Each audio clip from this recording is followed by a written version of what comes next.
As of this morning, forward Brent is trading back over $100 a barrel.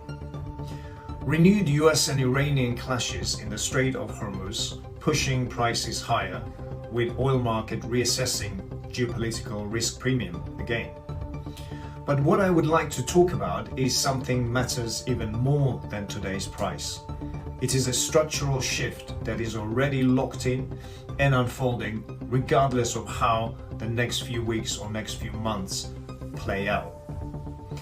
Taking a step back from the daily moves for a moment, whatever happens in the next few days, whether we get a US-Iran deal, whether Hormuz partially reopens, the world we are trading in has already changed. Here's why I don't think we go back. Point 1. The Gulf's Hormuz dependency is over in intent. Since February 28th, the world's most critical choke point, passing 20 million barrels a day, has been effectively shut. Saudi Arabia has responded by ramping up its east-west pipeline to nearly 3 times pre-war level. The UAE, Saudi Arabia and Iraq are all now investing in bypass infrastructure they previously saw as unnecessary. These aren't emergency workarounds. These are permanent diversification decisions accelerated by a crisis that exposed a vulnerability everyone knew about and nobody sufficiently acted on. That infrastructure will get built and it will change the physical map of global oil supply. Point 2. The US is now the world's swing supplier. America's geopolitical position in energy has never been stronger. US fuel exports hit a record 8.2 million barrels per day last week as Europe and Asia scrambled to replace lost Middle Eastern supply. The US isn't just filling a gap, it's cementing a role as the marginal supplier of both crude and refined products to the global market that has lasting pricing and political implications. Point 3.